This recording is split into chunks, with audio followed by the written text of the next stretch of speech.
أهلا بيكم في فيديو جديد. النهاردة هنتكلم عن وحدات المعين بأشكالها وأبسط شرح ممكن تشوفيه. الميزة هنا إنك لازم تبدأي صح، لأنك بمجرد ما هتعرفي طريقتها هي وفيديو غرز المكرمية هتساعدي نفسك بقوة إنك تقرأي أي باترون لأي قطعة مكرمية جاهزة. يلا نقول بسم الله ونبدأ سوا. اللهم انصر أهلنا في غزة نصرا عزيزا مقتدرا يتعجب له أهل السماء وأهل الأرض هم وأخواتنا في العراق ولبنان والسودان، اللهم أمين. هنبدأ في أول معين، هنبدأ نحط 5 فتلات بغرزة البداية العادية اللي احنا اتعلمناها في فيديو شرح الغرز المكرمية. تمام. بعد كده هنبتدي ان احنا نقسمهم لنص. ممكن دي طريقة عد تاني، نعدهم فتلة فتلة هيطلعوا معانا 10 فتلات. نقسمهم بقى بالنص، ناخد 5 يمين 5 شمال، او ممكن شايفين العقد من فوق كده، انا ممكن اخلي عقدتين وعقدتين والعقدة اللي في النص اخد فتلة يمين وفتلة شمال، برضك كده هيبقى معايا 5 و5. تمام. بعد ما قسمت الخيوط اللي في 5 و5 هاخد الخط اللي في النص معايا، الحبل اللي في النص، وهعمله خط ثابت معايا، وبقية الخيوط معايا هتبقى خيوط متحركة ودي غرزة مزدوجة. تمام. هنشتغل كده بخط مايل، يعني هنخلي الخيط الثابت معانا يبقى بشكل مايل، واحنا اتفقنا ان احنا اللي بنحدد شكل الخيط الثابت ده بالرسمة بتاعتنا على حسب ما هنسحب ايدينا. تمام. احنا عايزين كده نعمل بوست المثلث او بوست المعين، فهنبدأ ان احنا ايدينا تميل شوية بحيث ان شايفين من فوق زي مزنوقة كده، من تحت بتيجي على اوسع، فده علشان خاطر احنا ناخدها بميلة معانا. تمام. كل فتلة متحركة بعملها غرزة مزدوجة عبارة عن لفة اولى ولفة تانية. اهي اللفة التانية كده خلصنا معانا اول جزء. هنبتدي اللي عملناه في الناحية الشمال هنعمله في الناحية اليمين. هناخد بردك الفتلة رقم 5 نخليها خط ثابت معانا، وبقية الخيوط هتبقى متحرك، اللي عملته هنا هعمله هنا بغرزة مزدوجة. بردك اميل ايدي واحاول ان الخيط يبقى شبه الخيط اللي الناحية الشمال، نفس الميلة بنفس الشكل، والفراغات اللي خدتها هناك اخدها هنا.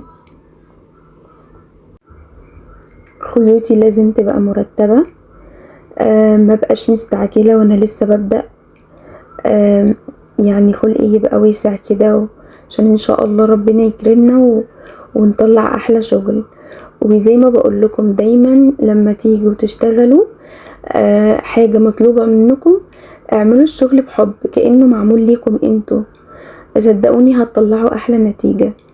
ولو غلطنا في اي غرزة مفيش اي مشكلة نفكها، عشان مينفعش نبني على غلط او حاجة شكلها غلط. يعني في غلط معانا حصل في اي غرزة لازم نفكه ونعمله. تمام. انا كده عملت الجزء العلوي للمعين. المعين هنا انا هسيب بخيوطه الداخلية زي ما هي، هخليها شكلها زي ما هي، بمعنى اني انا هاخد مثلا فتلة رقم 1 هبدأ اعملها غرزة مزدوجة زي ما انتوا شايفين كده، مش هلعب في اي شكل داخلي، انا هسيب الخيوط زي ما هي. هبدأ ان انا اعملها غرز مزدوجة زي فوق بالظبط. شايفين انا كده باخد الخيط بالترتيب، خدت فتلة رقم 1 2 هبدأ اخد فتلة رقم 3، كل ده بيتعمل معايا غرزة مزدوجة. شايفين ايدي ملت ازاي، شايفين ايدي خدت الخط الثابت معانا وملت ازاي لجوه، من فوق كانت مايلة لبره. تمام. هنا عشان انا بقفله فلازم اميل الخط الثابت معايا لجوه. احنا اللي بنحدد شكل الرسمة بايدينا. تمام. اهو قفلنا بالترتيب كل فتلة بناخدها بشكل منظم ونقفلها بغرزة مزدوجة.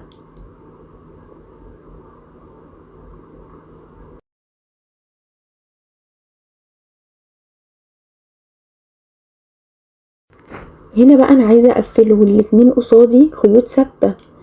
هعمل ايه؟ هخلي منهم واحد ثابت وواحد متحرك. تمام، هخلي واحد ثابت وواحد متحرك، مفيش اي مشكلة، وابتدي اقفل المعين بتاعي. بس هبتدي اعمل لكم واحد تاني تحتيه. شايفين الخيوط الثابتة معايا زي ما هما في النص هم متحركوش، زي اللي عملته فوق هبدأ ان انا اعمله تحت الجزء العلوي لشكل المعين بغرزة مزدوجة. تمام، هنشوف هنا بقى شكل المعين من جوه هنعمل فيه ايه. هو سهل وبسيط جدا والله، لو انت فعلا حابة الموضوع هتشوفي الموضوع سهل وبسيط عليكي. عرفتوا ازاي بناخدهم تحت بعض؟ مفيش اي مشكلة. الخيوط الثابتة معايا هخليها على جنب دلوقتي، انا عايزة الخيوط اللي من جوه. فاكرين بقى غرزة المربعة اللي اتعلمناها في درس الغرز المكرمية؟ هنبدأ نعملها هنا. انا كنت مخلية هناك خطين ثابتين في النص، انا هنا هخلي كل الخيوط معايا من جوه ثابتة، وهاخد طرفين خيط من على اليمين وعلى الشمال، وهبدأ اعمل طرف بحرف الفور وادخل فيه الفتلة التانية. ادي كده اول خطوة للغرزة المربعة، خليت كل الخيوط اللي معايا من جوه تبقى خيوط ثابتة الا فتلتين خليتهم معايا متحركين يعملوا لي غرزة مربعة. تمام، هبدأ اعمل الخطوة التانية للغرزة المربعة عشان اقفلها. خليت حرف الفور ناحية الشمال، وهبتدي ادخل في قلبي الفتلة واسحب. بس اخلي بالي ان الغرزة بتاعت الغرزة المربعة دي تيجي في نص المعين معايا، ما تبقاش نازلة قوي او مرفوعة فوق قوي، علشان لما اجي اقفل بقية المعين الخيوط تبقى منظمة وتبقى جاية الغرزة المربعة في منتصف المعين. تمام، طبعا انا بسرع هنا علشان احنا عرفنا مع بعض الجزء ده بنعمل فيه ايه. غرزة مزدوجة وبنبتدي ان احنا نقفل زي ما قفلنا فوق بقى هنقفل هنا. لازم نفتكر احنا اخدنا انهي خط ثابت وعملناه متحرك علشان يبقى جاية معايا الخطوط كلها او المعينات كلها بشكل منتظم. تمام، هنبدأ نعمل هنا المعين رقم 3، برضك هنقفل الجزء العلوي ليه بالغرزة المزدوجة.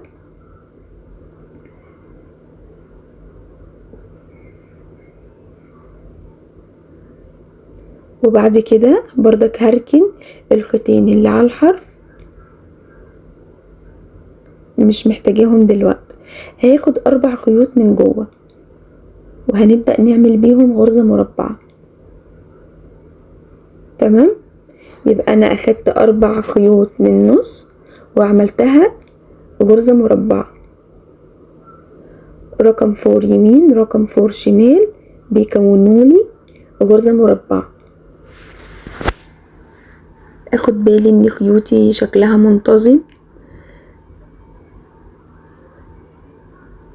هاخد بقى فتلتين من اللي طلعولي من الغرزة المربعة، انا بركن ده على جنب عشان احنا مش عايزينه دلوقتي. هاخد فتلتين من الخيوط اللي طلعولي من الغرزة المربعة على الفتلتين اللي فضلوا معايا في قلب المعين، وابدأ اعمل بردك غرزة مربعة بالتبادل كده. شايفين اهي اتكونت معايا غرزة مربعة تاني، وبردك هكذا الناحية الشمال هبتدي اخد الفتلتين اللي طلعوا من الغرزة المربعة واعمل بيهم غرزة مربعة بالفتلتين اللي جنبهم. سهل وبسيط خالص.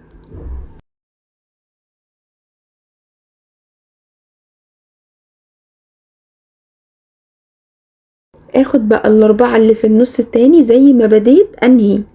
انا بديت فوق بالاربعة اللي في النص، انهي بقى بالاربعة اللي في النص عشان ابدأ اقفل المعين بتاعي. تمام. بردك غرزة مربعة، رقم 4 ناحية اليمين، رقم 4 ناحية الشمال، يدونا غرزة مربعة.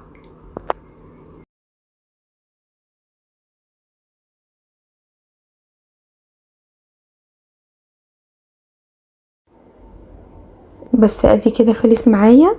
هبتدي اقفل زي ما قفلت بقية المعينات كلهم. اخد بالي وانا بقفل ان انا معايا 5 فتلات، واحد منهم ثابت و4 متحركين عشان ما تلخبطش اهو. اخد بالي ان انا طلعت 4 يمين، هطلع 4 شمال، واللي في النص هيقابلوني هقفلهم عادي خالص زي ما اتفقنا. هنا هنبدأ نعمل بردك اشكال معين تاني بحيث يبقوا كل الاشكال تقدروا انتوا تنفذوها بإذن الله. تمام. هنبدأ بردك نعمل زي ما عملنا الناحية التانية، حطينا 5 فتلات قسمناهم بالنص 5 و5، ابتدينا نعمل خط ثابت ب4 فتل غرزة متحركة، وهنبدأ نعمل بقى الشكل اللي في قلب المعين. شايفين الشكل ده احنا خدناه بشكل منتظم ازاي؟ تعالوا نشوف المعين ده هناخده ازاي. هنقسم منتصف الخيوط او الفتلات مع بعض. هنبدأ بأول فتلة وهي رقم 4. احنا هناك بدأنا برقم 1 صح؟ لا، هناخد فتلة رقم 4 ونبدأ نعملها هي الأول غرزة مزدوجة. هنعكس، هناخد رقم 3 بعدها وهكذا.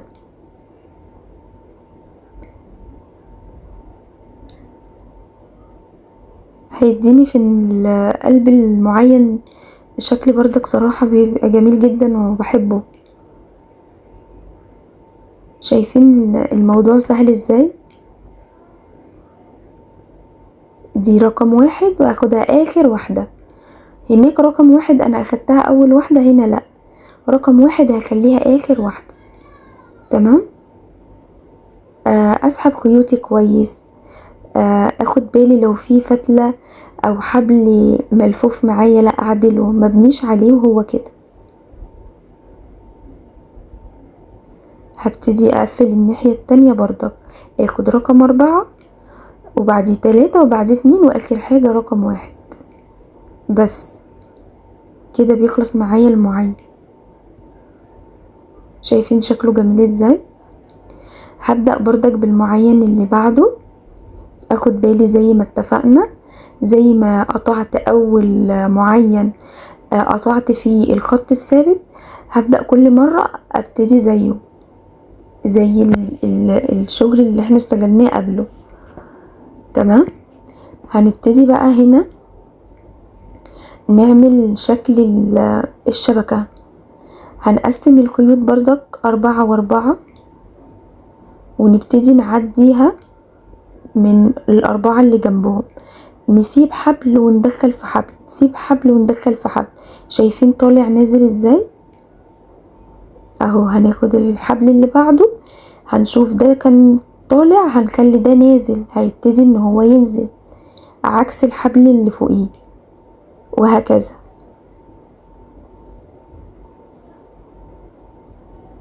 اخد بالي وابقى مركزة الحبل اللي فوقيه كان ايه، وعد الاحبال معايا كده اخليها شكلها منتظم ما تكونش لفة اهو. رقم 3 هخليه طالع عشان اللي قبله كان نازل، وابتدي اركز على الحبل اللي فوقيه زي ما اتفقنا. اخر حبل هخليه نازل من تحته، هنا هخليه ايه، هخليه نازل عشان اللي قبله كان طالع. يا رب تكونوا قادرين تفهموني، موضوع سهل والله ما يلخبطش خالص. ابتدي بقى اشد الخيوط كده وانظمها، اخليها شكلها منتظم عشان شكل الشبكة معايا يبقى منتظم. تمام. هبتدي دلوقتي اقفل المعين بتاعي عادي خالص زي بقية اخواته، بيتقفل بغرزة مزدوجة.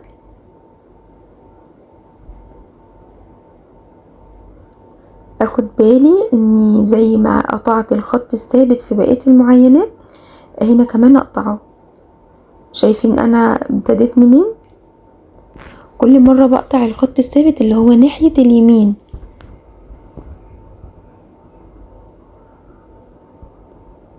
الشكل ده بقى بسيط جدا وسهل قوي. شايفين الاربع خيوط اللي في النص دول؟